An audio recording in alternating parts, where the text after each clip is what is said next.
Good morning बच्चों। हम लोग पढ़ रहे हैं परमाणु संरचना के बारे में। पिछले अध्याय में, पिछले कालखंड में मैंने बताया था कि जैसा जॉन डाल्टन ने कहा था, परमाणु अविभाज्य है, परमाणु को और अधिक विभाजित नहीं किया जा सकता, अर्थात मूलभूत कण किसी पदार्थ का परमाणु है। लेकिन जे थॉमसन ने जब अपना प्रयोग किया, उन्होंने विद्युत विसर्जन नलिका लिया था और विद्युत विसर्जन नलिका पे कम दाब और उच्च ताप पे गैस, विसर्जन नलिका में गैस भर के कम दाब और उच्च ताप पे विद्युत प्रवाहित की गई। तो क्या देखा कि कुछ कण निकलते हैं जो प्रतिदीप्ति उत्पन्न करते हैं, और ये किरणें चूंकि ऋण आवेशित प्लेट की ओर आकर्षित हो रही हैं, अर्थात नहीं, वे कैथोड की बनी हुई हैं, ऋण आवेशित प्लेट से निकल रही हैं और धन आवेश की ओर आकर्षित हो रही हैं, अर्थात ये ऋण आवेशित कण हैं जिन्हें नाम दिया गया था इलेक्ट्रॉन। इलेक्ट्रॉन है ना। इलेक्ट्रॉन क्या है? यह ऋण आवेशित कण है। ये बताया जे थॉमसन ने, और इलेक्ट्रॉन नाम दिया था, जैसे मैं पिछले अध्याय में आपको पिछले कालखंड में आपको बता चुकी हूं, इलेक्ट्रॉन नाम दिया था सर स्टोनी ने। तो पिछले कालखंड में हम लोग पढ़ चुके हैं कैथोड किरणों के गुण। अब हम ये भी जानते हैं कि परमाणु उदासीन प्रकृति का होता है। परमाणु कैसा होता है? परमाणु उदासीन प्रकृति का होता है। इसमें किसी भी प्रकार का आवेश नहीं पाया जाता। परमाणु में किसी भी प्रकार का आवेश नहीं पाया जाता। तो जब इलेक्ट्रॉन नामक ऋण आवेशित कण की खोज हुई, तो एक बात ये दिमाग में आती है ना कि अगर परमाणु उदासीन है तो कोई ना कोई धन आवेशित कण भी होना चाहिए, है ना, क्योंकि परमाणु कैसा है? उदासीन प्रकृति का है। जब परमाणु उदासीन प्रकृति का है तो हम क्या बोल सकते हैं कि ऋण आवेशित कण अगर उत्पन्न हो गया तो कोई ना कोई धन आवेशित कण भी अवश्य होना चाहिए। तो इसकी खोज के लिए क्या किया गया? गोल्डस्टाइन ने 1886 में 1886 में गोल्डस्टाइन नामक एक वैज्ञानिक थे, गोल्डस्टाइन। इन्होंने फिर से वैसे ही विद्युत विसर्जन नलिका लिया, उस विद्युत विसर्जन नलिका में गैस को भरा और दाब कम किया, बहुत उच्च वोल्ट का ताप प्रदान किया। क्या देखा?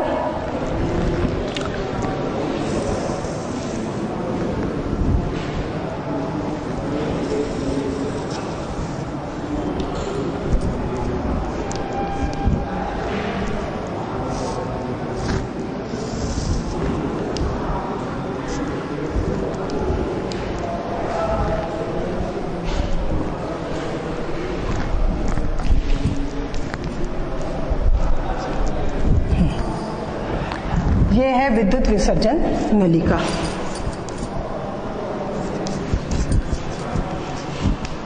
या डिस्चार्ज ट्यूब। इसके अंदर गैस भर दिया गया, यहां से दाब को कम किया गया, -2 से 10⁻⁻2 से 10⁻⁻4 के बीच इसका दाब रखा गया, और उच्च विभव का विद्युत प्रवाहित किया गया, है ना। तो जब विद्युत प्रवाहित की जाएगी विद्युत विसर्जन नलिका के अंदर, तो क्या देखा गया? अच्छा, इसमें गैस भरी हुई थी, ये गैस का दाब को कम किया गया है और विद्युत प्रवाहित किया गया।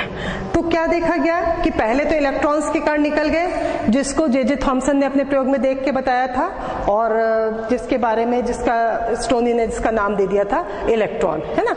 अब इन्हीं पे आगे ये देखा कि जब इलेक्ट्रॉन निकल रहे हैं उसके बाद उसमें कुछ ऐसे भी कण हैं जो धन आवेशित कण हैं और जो ऋण प्लेट की ओर आकर्षित हो रहे हैं। अर्थात किसका? इलेक्ट्रॉन का विपरीत। इलेक्ट्रॉन ऋण आवेशित कण था, ऋण आवेशित है तो किस प्लेट की ओर आकर्षित होगा? धन प्लेट की ओर आकर्षित होता था। ये क्या है, गोल्डस्टाइन ने क्या देखा वैसे ही प्रयोग कराया। तो इलेक्ट्रॉन के बाद कुछ ऐसे भी कण उसे प्राप्त हुए जो धन आवेश से बने हुए हैं और ऋण प्लेट की ओर आकर्षित हो रहे हैं। तो क्या बताया गोल्डस्टाइन ने कि परमाणु चूंकि उदासीन है, अतः पदार्थ में इलेक्ट्रॉन के अलावा कोई धन आवेशित कण भी होता है, और इस धन आवेशित कण का नाम दिया गया प्रोटॉन।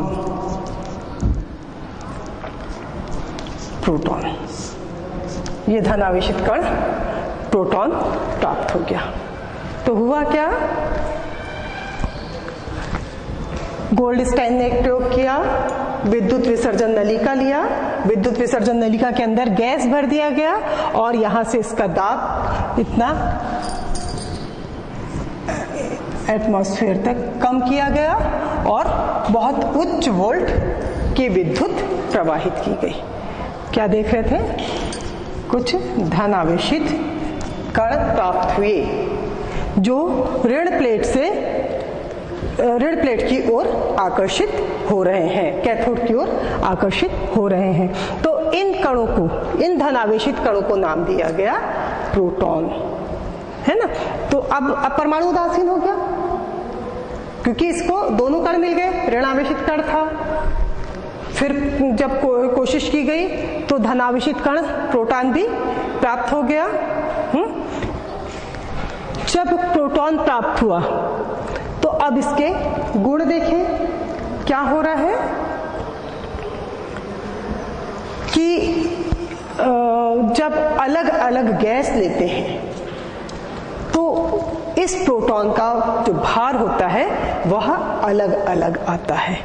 अर्थात ये कहा जा सकता है कि प्रोटॉन का भार अलग अलग पदार्थ में अलग अलग होता है ना।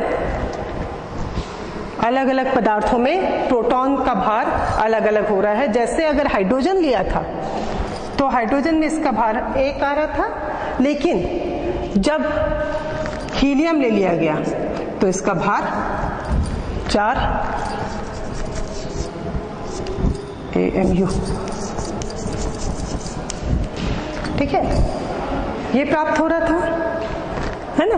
तो हम क्या बोल सकते हैं कि परमाणु चूंकि उदासीन होता है, अतः उसमें एक ऋण आवेशित कण इलेक्ट्रॉन की जब खोज हो गई तो स्वाभाविक है कि कोई ना कोई धन आवेशित कण होना चाहिए। और धन आवेशित कण को खोजने के लिए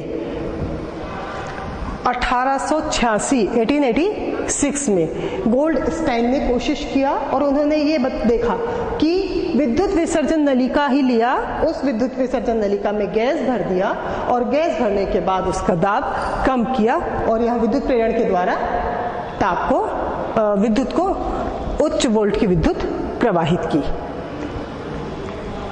जब उच्च वोल्ट की विद्युत प्रवाहित कर रहे हैं तो क्या देखते हैं कि अलग अलग भार के जो प्रोटॉन हमको मिल रहे हैं उसमें भार अलग अलग है। कब अलग अलग है? अलग अलग संहति कब प्राप्त हो रही है? जब हम गैसों को अलग अलग ले रहे हैं। अगर हमने हाइड्रोजन को लिया है अलग संहति प्राप्त होगी, हीलियम को लिया है अलग संहति प्राप्त होगी, है ना। ऑक्सीजन को लिया है अलग संहति प्राप्त होगी। अर्थात अलग अलग गैस को अगर लिया जाता है तो उसका नाप भी अलग अलग होता है। अब उच्च विद्युत विभव पर इलेक्ट्रॉन से एनोड कण अलग होते हैं, इसीलिए ये हमको दिखाई दे रहे हैं, है ना।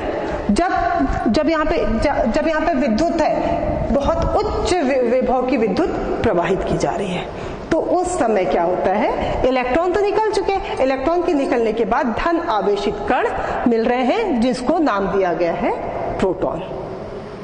अब प्रोटॉन कैसे हैं? प्रोटॉन की विशेषता देख लें। यह एनोड किरणों की का निर्माण करते हैं।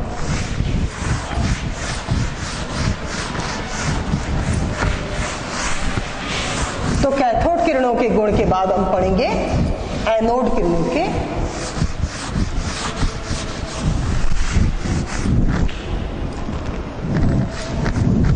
गुण।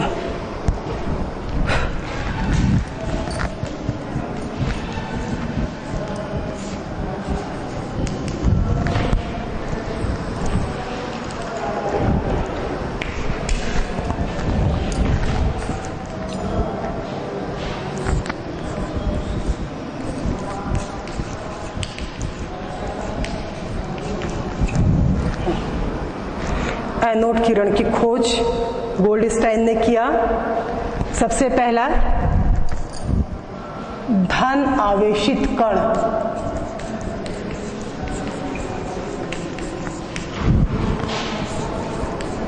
जिसको नाम दिया गया प्रोटॉन। एनोड किरणें धन आवेशित कण प्रोटॉन से मिलकर के बनी हुई है। ठीक है। दूसरा, चूंकि ये धन आवेशित है तो किस प्लेट की ओर विक्षेपित होगी? ऋण प्लेट, विद्युतीय क्षेत्र में ऋण प्लेट की ओर विक्षेपित होती है। तो ये धन आवेशित कणों से बनी हुई है, ऋण प्लेट की ओर विक्षेपित हो रही है। तीसरा, इसमें भी गतिज ऊर्जा पाई जा रही है, अर्थात पदार्थ से मिलकर बनी है। तो वैसे ही प्रयोग करेंगे, अगर चक्री को चलाया जाए तो चक्री गोल गोल चलने लगती है। मतलब क्या है कि इसमें भी भार है और यह भी स्थान घेर रही है। इसमें गतिज ऊर्जा है, गतिज ऊर्जा के कारण वो चक्री चलने लगती है। यह भी सरल रेखा में गमन करती है। सारे वैसे ही गुण पढ़ना है हमको। सरल रेखा में गमन करती है, अर्थात किसी भी अपारदर्शी वस्तु को अगर सामने ला दिया जाए तो उसकी छाया बनती है ना। तो क्या बोलेंगे हम? सरल रेखा में गमन करती है। कैसे पता चला सरल रेखा में गमन कर रही है? जब हम इसके सामने किसी अपारदर्शी वस्तु को लेके आते हैं तो उसकी छाया बनती है, अर्थात एनोड किरणें भी सरल रेखा में गमन करती हैं और ऋण प्लेट की ओर विक्षेपित होती हैं, अर्थात ये धन आवेशित कणों से मिलकर के बनी हुई है। चौथा, जैसा भी आपको बताया, गतिज ऊर्जा। गतिज ऊर्जा, क्या एनोड किरणों के पास भी गतिज ऊर्जा होती है? यह भी हम प्रयोग चक्र को चला करके देख सकते हैं। अगर चक्र इसके सामने ला करके रख दिया जाए तो गतिज ऊर्जा के कारण चक्री चलने लग जाती है। पांचवा, गैस को आयनित करने की क्षमता।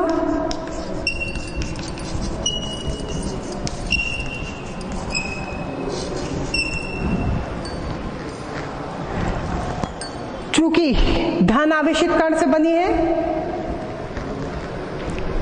है ना, तो गैस को आयनित करने की भी क्षमता होती है और इसका जब उच्च विभव पर इसमें से इलेक्ट्रॉन, उच्च विभव पर इलेक्ट्रॉन को हटा दे या इलेक्ट्रॉन से एनोड किरणें क्या होती हैं? अलग हो जाती हैं।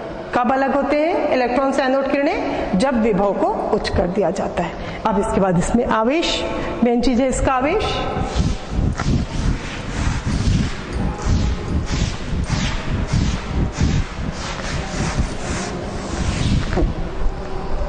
इसमें भी आवेश पाया जाता है और आवेश जो इलेक्ट्रॉन का आवेश था इलेक्ट्रॉन के आवेश के बराबर ही होता है।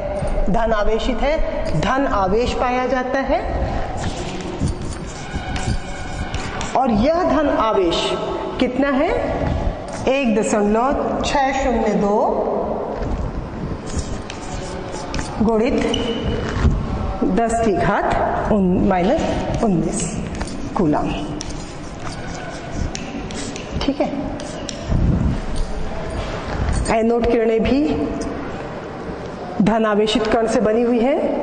एनोड किरणें धन आवेशित कण से बनी हुई है, तो इसमें जो आवेश होता है वह आवेश इलेक्ट्रॉन के समान ही होता है, अर्थात इसका आवेश भी 1.602 गुणित 10⁻⁻19 कूलम होता है ना। कूलम क्या होगी? इसकी इकाई होगी। अब इसका द्रव्यमान कैथोड किरणों की तुलना में, या ये बोले इलेक्ट्रॉन की तुलना में, इसका द्रव्यमान काफी अधिक होता है। और अगर हम इसके द्रव्यमान को देखें तो हमको पता चलता है इसका द्रव्यमान होता है 1.67 गुणित 10⁻, इसका जो द्रव्यमान है वो द्रव्यमान होगा 27 किलोग्राम। जो मेन चीज ये है कि एनोड किरणें धन आवेशित कणों से मिलकर बनी हुई हैं, जिन कणों को हम प्रोटॉन नाम दे रहे हैं। और ये प्रोटॉन, इसका अगर हम आवेश देखें तो इसमें आवेश होता है हमेशा 1.602 गुणित 10⁻19 कूलम आवेश हमेशा होगा, है ना। ये हो गया इसका आवेश। अब इसके बाद इसका द्रव्यमान। इसका द्रव्यमान हाइड्रोजन के द्रव्यमान के बराबर होता है, और इसका द्रव्यमान अगर हम किलोग्राम में देखें तो होता है 1.67 गुणित 10⁻27 किलोग्राम। यह हो गया एनोड के बारे में। ठीक है। ये देखा गया कि जो एनोड किरणें हैं इनकी सहती EM अनुपात, आवेश और द्रव्यमान, इन दोनों का जब अनुपात निकाला गया तो हमको क्या पता चल रहा है? इसका आवेश और द्रव्यमान का अनुपात है, तो आवेश हमेशा 1.602 गुणित 10⁻19 कूलम होता है, और इसका जो द्रव्यमान होता है हमेशा 1.67 गुणित 10⁻27 किलोग्राम होता है। अभी मैंने आपको ये भी बताया था कि अगर उस गैस में अलग अलग, अगर उस विद्युत विसर्जन नलिका में अलग अलग गैस लिया जाता है तो उसके द्रव्यमान अलग अलग प्राप्त होते हैं। अर्थात ये बोल सकते हैं कि पदार्थ का जो भार है, पदार्थ का भार अलग अलग होगा, या उस परमाणु का भार अलग अलग होगा। तो परमाणु का भार अलग अलग होता है, ये भी प्रस्तुत, मतलब इसको पहले ही भी बताया जा चुका है, प्रस्तुत किया जा चुका है। कैसे?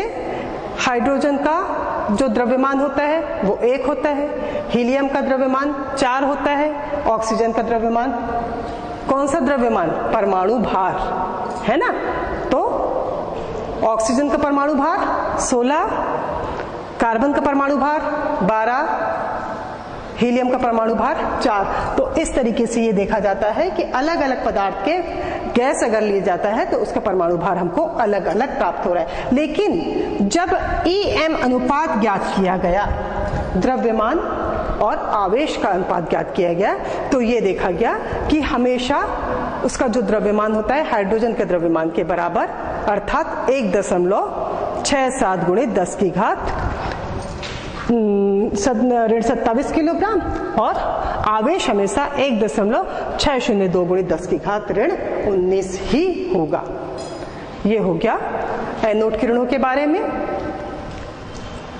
तो अपन ने पढ़ लिया इलेक्ट्रॉन के बारे में, उससे बनने वाली कैथोड किरणें, प्रोटॉन के बारे में, उससे बनने वाले कौन सी किरण, एनोड किरण के बारे में।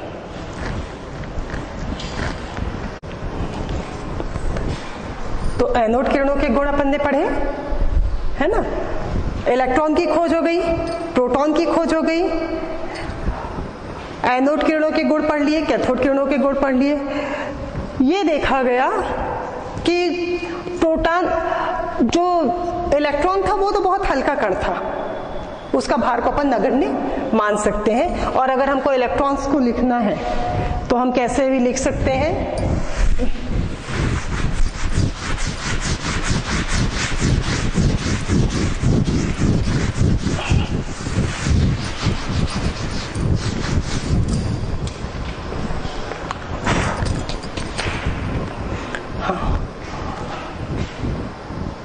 अगर हमको इलेक्ट्रॉन्स को लिखना है तो हम कैसे लिखेंगे, ई लिखेंगे। इसका भार शून्य होता है लेकिन इसमें आवेश एक ऋण आवेश होता है। वैसे ही प्रोटॉन, प्रोटॉन का अपने को पता है कि इसमें भार भी होता है और आवेश भी होगा। तो मान लीजिए अगर हम किसके लिए पढ़ रहे हैं, हाइड्रोजन के लिए ले रहे हैं, तो हाइड्रोजन का यहाँ पे भार भी हो गया और इसका आवेश को भी प्रदर्शित किया जाएगा। किस, चूंकि प्रोटॉन धन आवेशित है तो प्रोटॉन के द्वारा धन आवेश को प्रदर्शित करेगा, है ना। Electron, proton. अब अपन एक किसी तत्व का परमाणु भार ज्ञात कर लेते हैं। जैसे एक एग्जांपल लिया हमने, हाइड्रोजन। हाइड्रोजन का परमाणु भार होता है 1। ये परमाणु नहीं, ये अणु है।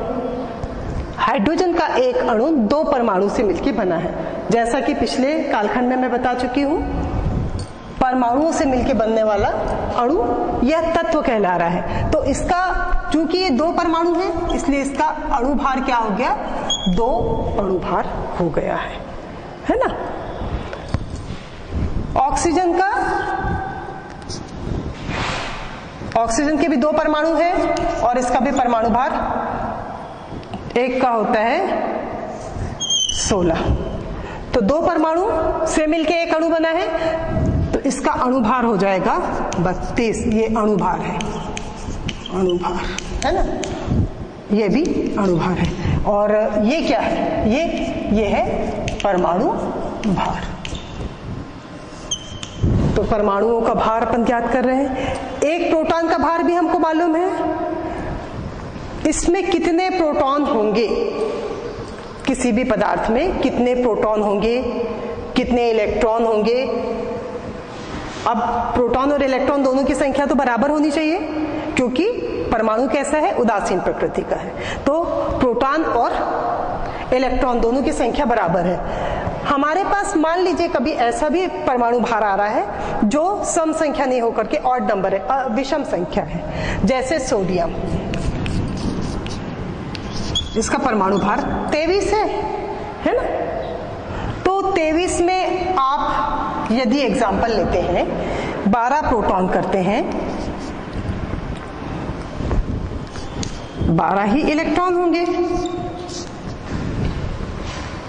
तो ये चूंकि भार हमको मालूम था कि प्रोटॉन ही भार वाला पदार्थ है और इलेक्ट्रॉन भारहीन है, लेकिन आवेश अगर हम ये देखेंगे तो एक आवेश अभी भी कम है।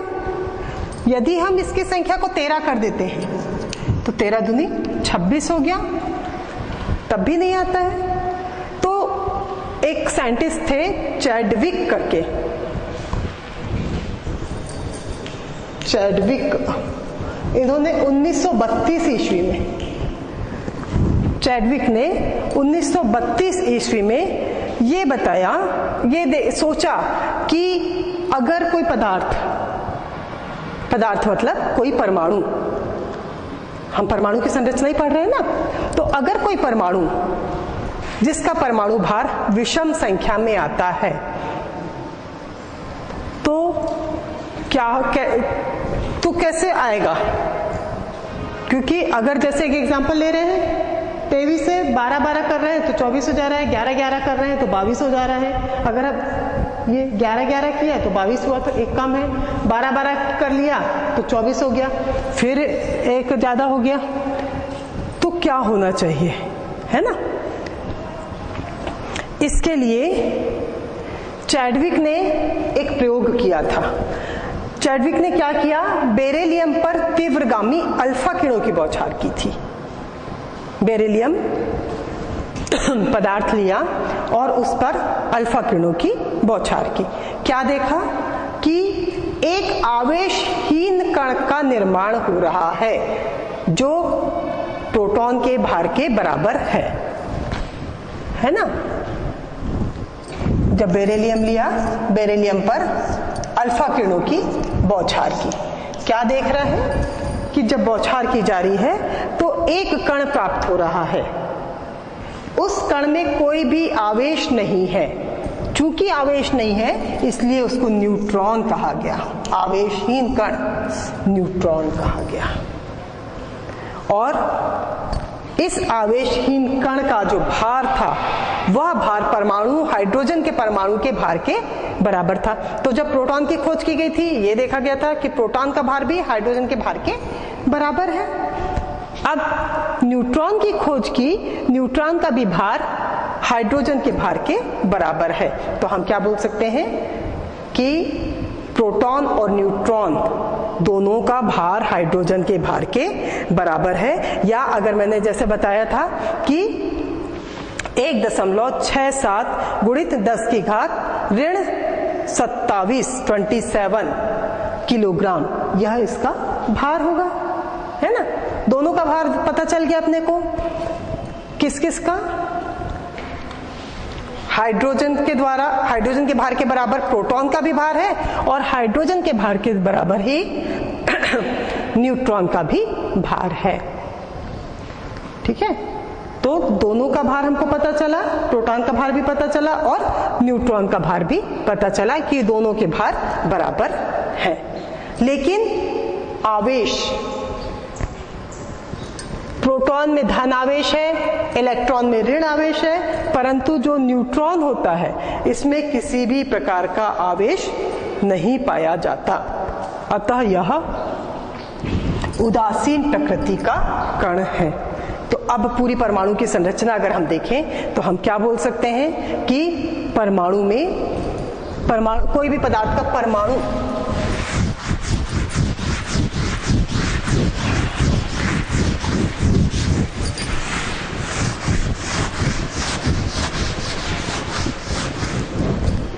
किसी भी पदार्थ का जो परमाणु होता है, यह परमाणु 3 प्रकार के कणों से मिलकर बना है। सबसे पहला कण इलेक्ट्रॉन, जिसकी खोज सर जे थॉमसन ने की थी और इलेक्ट्रॉन नाम दिया था साइंटिस्ट स्टोनी ने। ऋण आवेशित कण है। इस ऋण आवेशित कण का जब आवेश देखा गया तो आवेश कितना था इसका, मैं पढ़ा चुकी हूं, बताइए। आवेश था 1.609 गुणित 10 की घात कितना,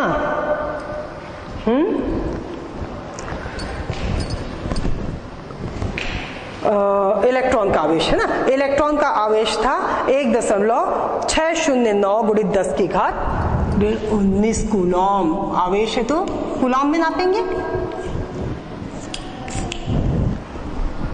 ये हो गया। इलेक्ट्रॉन का द्रव्यमान भी देखा गया था।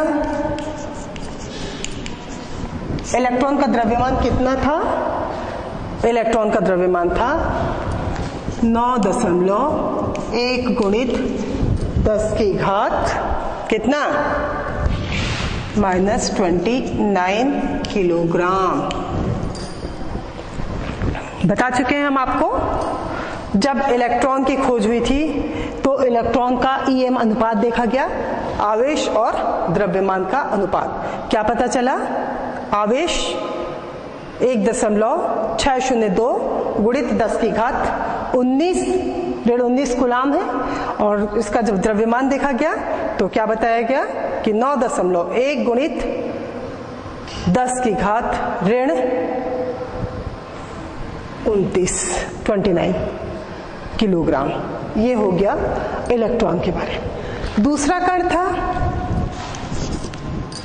गोल्डस्टाइन ने जिसकी खोज की थी, जिसको कहा गया प्रोटॉन।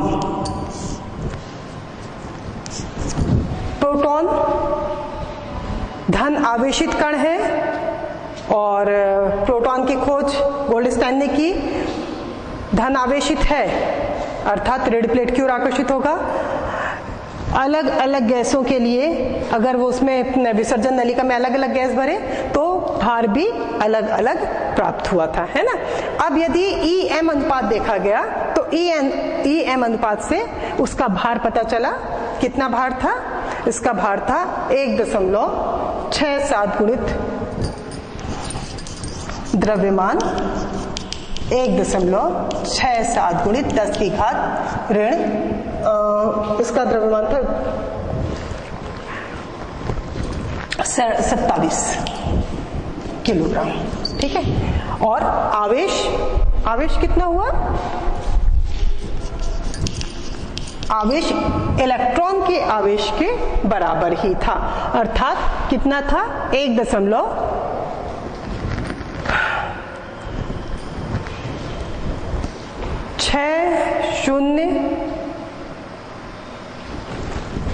यहाँ 9 लिख दिया, 602 है, 1.602 है ना, गुणित 10 की घात ऋण 19 कूलम।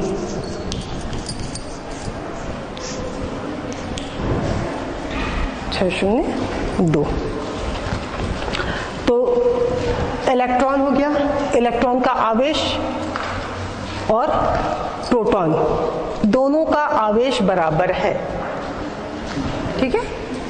इलेक्ट्रॉन का भी आवेश उतना ही है और प्रोटॉन का आवेश भी इतना ही है।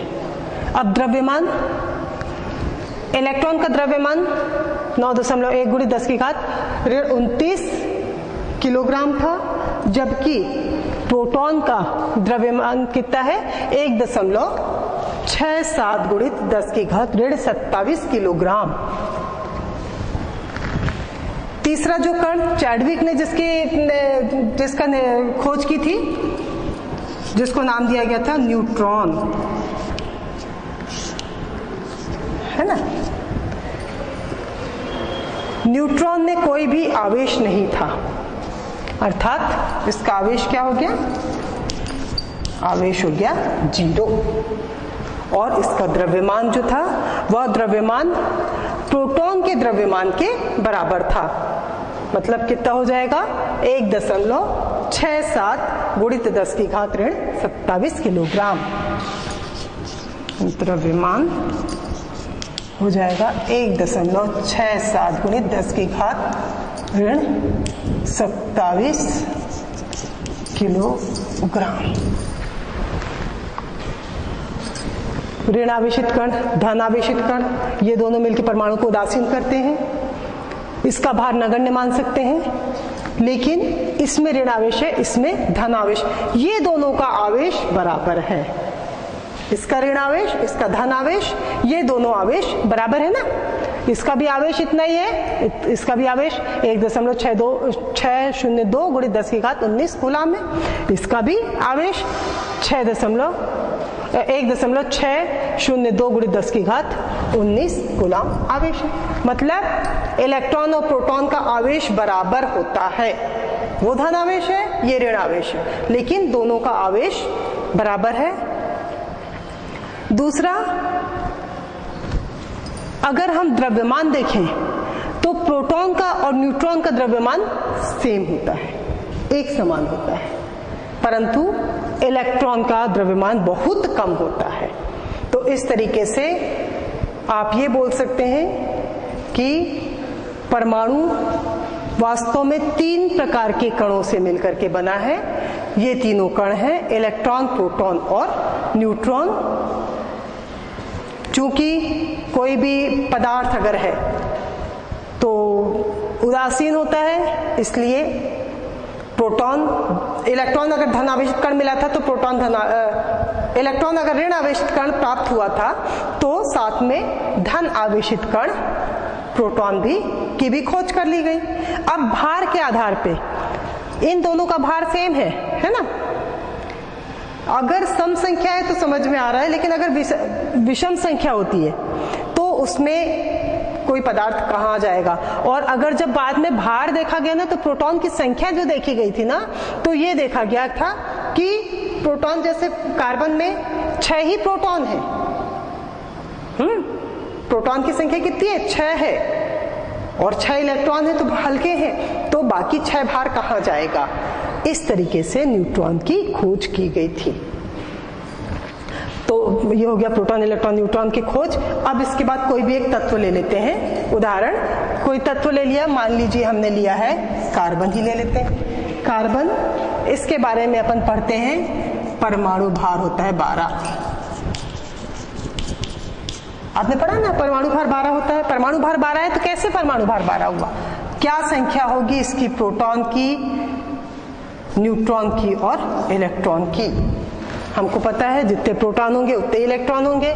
अब परमाणु भार हो गया 12, तो इसमें होंगे 6 प्रोटॉन और 6 ही इलेक्ट्रॉन। ये दोनों ने एक दूसरे को उदासीन कर दिया।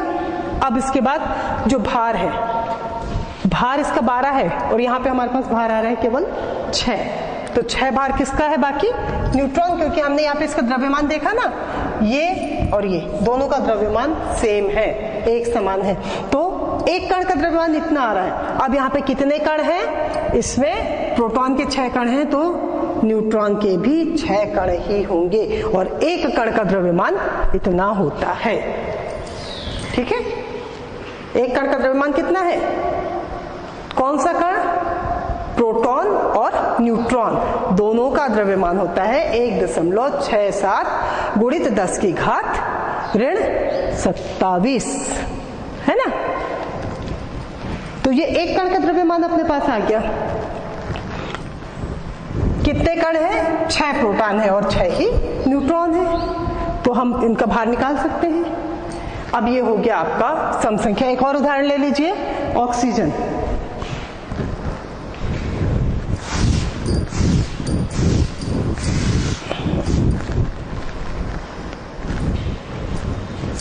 ऑक्सीजन परमाणु द्रव्यमान होगा 16। तो प्रोटॉन, न्यूट्रॉन और इलेक्ट्रॉनों की संख्या बताइए। कैसे बताएंगे हम? 16 है तो प्रोटॉन होंगे 8, इलेक्ट्रॉन भी जितना प्रोटॉन उतना इलेक्ट्रॉन, उसकी भी संख्या 8 हो गई। अब प्रोटॉन और न्यूट्रॉन मिलके ही इसका भार बना रहे हैं, क्योंकि इन दोनों का ही सही भार पता चल रहा है, तो ये भी हो जाएगा 8। तो 8 दोनों का परमाणु भार संख्या हो गई। दोनों का परमाणु भार मिलाकर के 16 आ गया, है ना। 16 परमाणु भार है ना ऑक्सीजन का। ये एक परमाणु का भार है। अगर हम बोले कि इसका अणु भार बताइए, तो क्या बोलेंगे आप? ऑक्सीजन के 2 परमाणु से ऑक्सीजन का एक अणु बनता है, तो एक परमाणु का भार 16 होता है, अर्थात 2 परमाणुओं से मिलकर बन रहा है ऑक्सीजन। भार कितना हो जाएगा? 16 दूनी 32 हो जाएगा।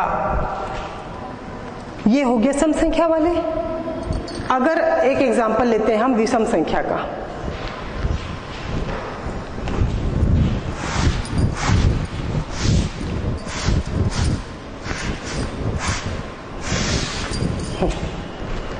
विषम संख्या वाले पदार्थ को ले लेते हैं। जैसे हमने लिया सोडियम, सूत्र संकेत होता है Na। एक ही परमाणु से मिलकर के बन रहा है सोडियम का अणु। सोडियम का एक परमाणु का भार होता है 23, परमाणु भार 23। अब परमाणु भार 23 है तो 11 प्रोटॉन होंगे, चूंकि उदासीन होगा तो 11 प्रोटॉन है तो इलेक्ट्रॉन भी 11 ही हो जाएंगे, है ना। न्यूट्रॉन उदासीन कण है, इसकी संख्या कम या ज्यादा की जा सकती है। तो ये हो गया 12। ये दोनों ने मिलके इसके भार को बना दिया, क्योंकि अपन ने ये देखा कि इन दोनों में ही द्रव्यमान पाया जा रहा है। इसका द्रव्यमान इतना कम होता है कि हम इसको उदासीन मान सकते हैं। जैसा आपको एक एग्जाम्पल बताया था, अगर 23 ग्राम शक्कर में से एक कण शक्कर का निकाल लेंगे, उसके भार में कितना परिवर्तन आएगा? कोई परिवर्तन नहीं दिखाई देगा। तो ये हो गया विषम संख्या वाले परमाणु भार का भी इसका निकालना, परमाणु भार निकालना या इलेक्ट्रॉन प्रोटॉन न्यूट्रॉन की संख्या को ज्ञात करना। एक एग्जांपल और ले रहे हैं हम, क्लोरीन।